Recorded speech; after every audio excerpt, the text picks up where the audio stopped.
सांभाळून येता येत नाही. म्हणून पण आज थोडी तब्येत बरी वाटली, मगापासून जायचं ठरवलं. धनश्री कुलकर्णी मॅडम, धनश्री कुलकर्णी आग्रह म्हणून मग थांबले. म्हटलं ईश्वर इच्छा म्हणून. प्रथमच मी तुम्हाला एक आश्वस्त करते की जे शिबिरात आले आहेत त्यांच्यावर खरोखर ईश्वरी कृपा आहे असं समजा, किंवा ईश्वरी कृपा व्हायला सुरुवात झालेली आहे आणि तुमच्या जीवनात काहीतरी चांगलं घडायला सुरुवात झाली आहे एवढं निश्चित. हे पण मी स्वानुभवानेच सांगते. आणि ज्यावेळेला आपली कर्म फळास येतात, चांगली कर्म त्याचं फळ मिळायची जेव्हा वेळ येते त्यावेळेला आपल्याला जीवनात आनंद मिळवायचा, रोगमुक्त व्हायचा मार्ग निश्चित सापडतो ईश्वरी कृपेनेच. तेव्हा त्या रामाच्या कृपेनेच तुम्ही या शिबिरात आला आहात हे निश्चित समजा. माझा अनुभव म्हणजे असं की माझ्या यजमानांना डायबेटीस होता 1995 पासून 2014 पर्यंत त्यांचे इन्शुलिन गोळ्या सुरू होत्या. माझी कॉलेजला सर्व्हिस सुरू होती. माझ्या कमरेला 2 पट्टे होते, एक कडक आणि एक सॉफ्ट. आणि मला कमरेचे ऑपरेशन सांगितलेलं आणि 2009 मध्ये मला दोन्ही गुडघ्यांची नी रिप्लेसमेंट करावी. हे नाशिकमधल्या, म्हणजे मी आता नाव नाही घेत, वेळ जाईल, पण 7ही ऑर्थोपेडिक्सने सांगितलं होतं आणि वोकार्ट हॉस्पिटलमध्ये पण सांगितलेलं की नी रिप्लेसमेंट करा. सगळे नातेवाईक एका बाजूला, सगळे डॉक्टर एका बाजूला आणि मी एकटी म्हणत होते की मला रिप्लेसमेंट करायची नाही. हा हट्ट मी आजपर्यंत जवळपास आज 14 वर्ष झाले आहेत आणि मी कॉलेजमध्ये माझी सर्व्हिस पण काठी घेऊनच केली. वेदना व्हायच्या, अजूनही होतात वेदना, पण मी त्या सहन केल्या. पण आज मी मांडी वळून बसू शकते आहे. 14 वर्ष झाले रिप्लेसमेंट न करता सुद्धा आत्ता सुद्धा अतिशय टोकाचा आग्रह होतो आहे की तू नी रिप्लेसमेंट कर, पण मी म्हणते की मी नाहीच करणार. बघूया काय ईश्वर करतो. आणि हे सगळं शक्य झालं मला केवळ, म्हणजे मी बोलायचा का आग्रह धरला, म्हणजे तयार झाले की चला आपल्या बोलण्यातनं एकाला जरी प्रेरणा मिळाली आणि त्याने आपलं जीवन परिवर्तन केलं तरी माझ्या बोलण्याचा उपयोग झाला. कारण मी जी काही प्रेरणा घेतली आहे ती साधकांच्या भाषणातनंच. असंच एक दिवसाचं शिबिर होतं. कुणीतरी मला एक पुस्तक आणून दिलं होतं शेजारच्यानी की तू इंग्रजीमध्ये ट्रान्सलेट करशील का, रामबाण उपाय म्हणून बी.वी. चव्हाणांचं पुस्तक होतं. आणि मी ते एका रात्रीत वाचून काढलं आणि मला खूप आवडली ती जीवनशैली. आणि मी ते 2 दिवसात, छोटं पुस्तक होतं, 2 दिवसात ट्रान्सलेट करून दिलं पण.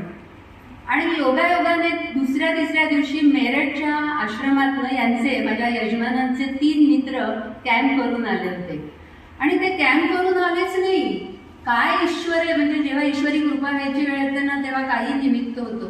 ते ज्यूस गाळायची गाळणी, एनिमाचा पॉट घेऊन मिस्टरांना भेटायला आले. आणि तेच 2 दिवस आधी माझं ते पुस्तक वाचन झालं होतं याच्यावरच. तेव्हा त्यांनी जे काही सांगितलं ते मला लगेच लक्षात आलं. मिस्टरांना नाही आलं लक्षात, कारण त्यांनी ते वाचलेलं नव्हतं पुस्तक.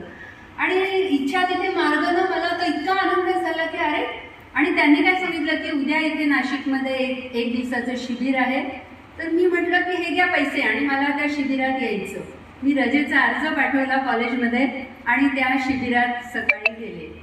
तिथे मी जे काही साधकांचे अनुभव ऐकले तिथे मला इतकं प्रेरणादायी वाटलं आणि मी ठरवलं की आपण ही जीवनशैली अंमलात आणायची. पण भीती होती की यजमान तयार होतील की नाही. आणि मी त्या शिबिरात ज्यूसचं गाळणं घेतलं, भरपूर पुस्तकं विकत घेतली आणि घरी आले. आणि असा ब्रेन वॉश केला, मिस्टरांना सांगायला सुरुवात केली की तिथे आमच्याचा डायबेटीस बरा झाला, असं झालं तसं झालं, जे तुम्ही पण आता शिबिरार्थी आपापसात चर्चा करतच असाल अनुभव ऐकून. तर मला इतका आनंद झाला की अरे हे बरे झालेत ना, तर मी पण नक्की बरे होऊ शकते, माझे यजमानही नक्की बरे होऊ शकतात. आणि मला त्या डायबेटीसचं तर प्रचंड टेन्शन असायचं ऑन ड्युटी असताना की कसं व्हायचं, यांची किडनी फेल होईल, त्या इन्शुलिनने काय काय प्रकार होतील भविष्यात, हे फार कठीण जीवन आहे. आणि हे ऐकल्यानंतर मला खात्री झाली. आणि घरी आल्यानंतर मी यजमानांना म्हटलं की तुम्ही हे कराल का. काही दिवस आपल्याला रसाहार करावा लागेल. आणि आश्चर्य म्हणजे ते हो म्हणाले एका शब्दावर. आणि लगेच मी कॅम्पमध्ये एक मला साधक भेटले होते, त्यांना फोन केला की मी आता काय करू. त्यांनी सांगितलं तुम्हाला बॉडी जर डिटॉक्सिफाय करायची असेल इतक्या वर्षाची गाण तर तुम्ही रसाहारावर राहा 15-20 दिवस. आम्ही त्या दुसऱ्या दिवसापासून रसाहार सुरू केला आणि माझ्या मिस्टरांनी गोळ्या आणि इन्शुलिन बंद केलं पहिल्या दिवसापासून. म्हणे बघूया काय होतं ते. तिसऱ्या दिवशी मी त्यांची शुगर मोजली. इन्शुलिन गोळ्या घेऊन 240 असायची, ती 202 वर होती. तर मग मी त्यांना काय म्हटलं की अहो 202 शुगर आहे, आपल्याला तर किती पाहिजे असते साधारण 140 वगैरे असं 120 वगैरे. तर म्हटलं जास्त आहे. ते म्हणाले हे बघ मी इन्शुलिन गोळ्या घेऊन 240 असायची ते तुला चालायचं आणि काही न घेता 202ला कशाला घाबरते, मी नाही घेणार त्या गोळ्या. म्हटलं ठीक आहे. चौथ्या दिवशी त्यांची शुगर 160 वर आली काहीही न घेता, इन्शुलिन गोळ्या बंद करून. आणि मग त्या दिवशी मी त्यांना रात्री एक आंबा खायला दिला. म्हटलं की आज तुम्ही एक आंबा तुम्हाला बक्षीस, जरी तुम्ही रसाहारावर असला तरी. आणि अशा प्रकारे आमचं 17 दिवस आम्ही रसाहारावर राहिलो. त्याच्यानंतर आम्ही सॉलिड आहार म्हणजे सॅलड वगैरे घ्यायला सुरुवात केली. पण 3 महिने आम्ही शिजलेल्या अन्नाकडे ढुंकूनही बघितलं नाही. 3 महिने. आणि माझा तर एका महिन्यातच माझे कमरेचे पट्टे सुटले. कमरेला कोणी म्हणायचं सायाटिका आहे, कोणी म्हणायचं हे. कुठेच तो कळाला, काही कळालं नाही. म्हणजे आपल्याला जे डॉक्टर म्हणतात सायाटिका आहे तुम्हाला त्या नसेचं ऑपरेशन करावं लागेल, काहीही करावं लागलं नाही. वजन निश्चित कमी झालं. वजन कमी झाल्यामुळेच रिझल्ट मिळत गेले आणि शरीराचे शुद्धीकरण झाल्यामुळे जे संधिवाताचा जो काही प्रकार आहे तोही कमी होत गेला. गुडघ्याच्या वेदना कमी झाल्या. माझ्या सासूबाई त्यावेळेला माझ्याकडे होत्या, आता त्या या जगात नाहीत. तर त्यांना सुद्धा मेमरी लॉस झालेला होता, पॅरालिसिस होता, पूर्ण बेडरिडन होते. आणि त्यामुळे त्यांना प्रविष्टासारखं काही माणसं ओळखत नव्हत्या. 3-4 वर्ष त्या अशा होत्या. 2015 मध्ये मी त्यांना माझ्याकडे आणलं 7:30-8ला बोलूया आणि मी 8 वाजता रसाहार सुरू बोलूया. केला त्यांना द्यायला आणि एनिमा दिला. नर्स सुद्धा त्यांना एनिमा द्यायला तयार नव्हती. स्वतःच मी एकटी कोणाच्या मदतीशिवाय एनिमा दिला. आणि आश्चर्य म्हणजे 7व्या दिवशी माझ्या सासूबाईंनी मला नावासकट ओळखून हाक मारली. त्यांची मेमरी पण एक केलं होतं मी, कुणालाही न सांगता घरातल्यांना. त्यांच्या ज्या एवढा बॉक्स होता मुंबईच्या डॉक्टरांनी दिलेला, सगळ्या गोळ्या बंद केल्या होत्या. सगळ्या गोळ्या बंद केल्या होत्या. मिस्टरांनाही सांगितलं नव्हतं, मुलांना नाही, नंदेला नाही, दिरांना नाही, कोणाला सांगितलं नव्हतं. आणि त्या पूर्ण नॉर्मल जीवन जगायला लागल्या. नंतर मी 1-1.5 महिन्याने मिस्टरांना सांगितलं आणि आमच्या घरातल्यांना सांगितलं की त्या गोळ्या औषधं बंद करून मी त्यांना एनिमा आणि रसाहार केवळ देते. वेगवेगळे रस द्यायची. कधी म्हणजे हिरवा रस तर एक सुरुवातीला असायचाच, पण नंतर बीटरूटचा, कॅरेट, आपला गाजराचा, फळांचा, ॲपलचा वेगवेगळे रस द्यायची. आणि त्यांच्या चेहऱ्यावर पण इतकं छान तेज आलं. एवढंच नव्हे तर 4 महिन्यांनी त्यांचे पांढरे केस काळे भोर झाले. आश्चर्य वाटलं मला. माझ्या होऊ शकत नाही, पण त्या झोपून असायच्या, त्यामुळे काय व्हायचं त्यांना सगळं न्यूट्रिशन ते डोक्यापर्यंत जायचं व्यवस्थित. आणि ते पांढरे केस काळे होऊ शकतात या वयामध्ये ॲट द एज ऑफ 85, हे पण मला अजून त्याच्यातलं आश्चर्य वाटलं. नंतर मग काय झालं, दीर आणि नंदा येऊन राहिल्या 1 महिना. त्यांना लक्षात आलं आणि ते ओरडल्या. ते दोघंही जण म्हणाले काही तुझे चेटुकं बंद कर, तिला जेवण करू दे, हे तू काय करते काहीतरी. माझा नाईलाज झाला. त्यांना जेवण सुरू केलं आणि ते जेवण सुरू केल्यानंतर परत एका दिवशी अचानक 7-8 दिवसात त्यांची मेमरी गेली. त्यांनी गोळ्या सुरू केल्या नंदेने. त्या म्हणाल्या मी हाणणारच नाही, तू नसते चेटुकं करतेस तिच्यावर. आणि त्या 1 महिन्यानंतर निवर्तल्या. म्हणजे शेवटी ईश्वरी इच्छा असते त्याला. आणि मलाही मोठ्या दंडा दिला, त्याच्या पुढे काही चाललं नाही. सांगायचं तात्पर्य असं की ह्याच्यामध्ये तप, सेवा, सुमिरन ह्या 3 गोष्टी तिन्ही महत्त्वाच्या आहेत. आपण आज आलो आणि लगेच आपल्याला बरं वाटेल असंही नाही, वाटूही शकतं. एक डोंबिवलीचा छोटासा अनुभव मी सांगते. एक साधिका होत्या, अत्यंत सुस्वभावी बाई होत्या डोंबिवलीच्या शिबिरात. तर त्यांना खूप त्रास व्हायला लागला. तर शास्त्रीजींनी त्यांना सांगितलं की तुम्ही घरी जा कल्याणला आणि आराम करा, आज संध्याकाळी येऊ नका. आणि मग दुपारी आमचं मी असायचो सगळे शास्त्रीजींचं म्हणे मांगीताई पण होत्या मला वाटते ना, आणि आम्ही सगळे त्या पेशंटजवळ बसलेलो असायचो शास्त्रीजींबरोबर, आणि त्या एकदम बाहेरनं खुणवून बोलवायला लागल्या मला. तर म्हटलं तुम्हाला तर घरी जायला सांगितलं होतं. तर म्हणे मी घरून परत आले आहे. तर म्हटलं काय झालं? तर म्हणे मला ना खूप मोठी उलटी झाली आणि खूप कफ बाहेर पडला. तर मी त्यांना काय म्हटलं की तुम्ही तुलादान केलं का? तर म्हणे हो, कल मैंने तुलादान किया. म्हणजे आदल्या दिवशी त्या बाईंनी तुलादान केलं. आणि म्हणे मला रात्रभर झोप नाही आली आणि आता मला प्रचंड कफ निघाला आणि मला छान वाटलं म्हणून मी घरून निघून आले. मी म्हटलं तुम्ही तुलादान केल्यामुळे तुमची जी काही पीडा होती ती देवाने बाहेर काढली आहे आणि म्हणून तुम्हाला बरं वाटलंय. म्हणून त्या कल्याणहून परत संध्याकाळच्या सेशनला न म्हणताही स्वतः परत आल्या. तर ह्या गोष्टी अत्यंत सूक्ष्म आहेत, त्या हळूहळू आपल्याला अर्थ कळतो. मला तर अजूनही अर्थ कळाला नाही सेवेचा, खरं सांगते.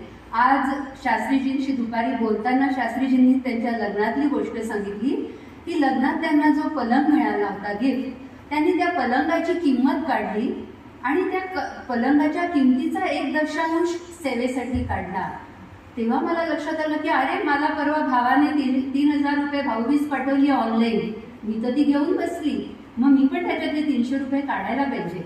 म्हणजे खरा सेवेचा अर्थ आपल्यालाही हळूहळू उमगतो. पूर्ण अर्थ यायला त्याच्यासाठी हे शिबिरं लागतात, त्यासाठी सहवास लागतो. त्यासाठी म्हणजे पूर्वी मी सुद्धा आईवडील कसे देवळात जातात ना, म्हणजे सगळे नातेवाईक पूर्वी बघायची छोटं नाणं काढायचे देवळात बघायला. आमच्या वेळेला 2 पैसे 5 पैसे 10 पैसे असे असायचे. तर लोक छोटं नाणं काढायची. मलाही तीच सवय होती, पण द्यायची. नंतर मला सद्गुरू भेटले 78मध्ये, तेव्हापासून मला द्यायची सवय लागली आणि 1.5 द्यायची जी काही सवय आहे प्रामाणिकपणे ती मला या शिबिरामुळे लागली. आणि तो देण्यामध्ये जो आनंद आहे तो मला आता खऱ्या अर्थाने कळायला लागला. म्हणजे ह्याचं आपण किती उतराई झालं ना तरी होता येणार नाही, पण सुरुवातीला मात्र तपश्चर्या करावी लागते. जेव्हा आपण आहारात बदल करतो ना त्यावेळेला सोपं नसतं. मला सुद्धा घरामध्ये जेव्हा फोडणीचा वास यायचा तेव्हा मला सुद्धा साडेदहाला असं वाटायचं की किती छान वास आला आहे, पण खावं काहीतरी. पण सुरुवातीला असं होतं. आता जवळपास मला 2015 ते 8-9 वर्ष होत आलेले आहेत. मागे वळून पाहिलंच नाही कधी. लग्नाला गेलं तरी नो कॉम्प्रोमाइज. तिथे सॅलड मिळालं तर सॅलड खायचं, लिंबू पाणी घ्यायचं, पण जेवण करायचं नाही. आणि लोक काय म्हणतील काही म्हणत नाहीत लोक. आपण जर खंबीर राहिलं ना तर सगळ्यांना कळतं की अरे हिची जीवनशैली असेल. मी नातेवाईकांकडे गेली, तुम्हाला जर वाटत असेल ना नातेवाईकांना त्रास नको, बरोबर फळं घेऊन जा की. त्यांना खर्च नको म्हणून पिशवी भरून घेऊन जा 2 दिवसाचं सॅलड वगैरे. जिथे इच्छा ना तिथे मार्ग सापडतो. पण असं जर आपण नियमाने करत राहिलो तर आपलं आरोग्य तर मिळतंच, पण तपसेवा सुमिरन, मी इंग्लिशमध्ये त्याला शुगर कोटेड पील म्हणते. ही कडू गोळी आहे, त्याच्यावर म्हणजे गोड आवरण आहे का की तुम्हाला बरं व्हायचं.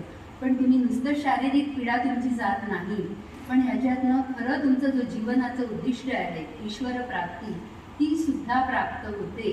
त्या दिशेने आपला मोह जातो, आपण द्यायला शिकतो, आपण सेवा करायला शिकतो आणि तो आनंद आपल्याकडे 10 पटीने येतो. जी सेवा आपण देतो ती आपल्याकडे 10 पटीने येत असते आणि त्यामुळे तुमचं जीवन तर समृद्ध होतंच, परंतु ईश्वर प्राप्ती सुद्धा तुम्हाला होते. म्हणजे शारीरिक आरोग्यही मिळतं, आनंदही मिळतो आणि सगळं काही मिळतं. तेव्हा याच्यासाठी मागे वळून बघू नका आणि पूर्ण निश्चिंत होऊन पुढे जा. जसं मार्गदर्शन आहे हेमांगीताई तर ग्रुपवर त्यांनी फॉर्म केला आहे, त्याही मार्गदर्शन करत असतात. शास्त्रीजींचा भाषण काळजीपूर्वक ऐका. तुम्हाला असं वाटत असेल की हे आपल्याला असं काय सांगतात, पण शेवटी ते मर्म सांगत असतात. त्या मर्माकडे लक्ष द्या आणि ते मर्म धरून ठेवा. ते मर्म जर तुम्हाला लक्षात आलं तर तुम्हाला शिबिराचं सार्थक झालं असं समजा. सगळ्यांना खूप खूप शुभेच्छा. नमस्कार.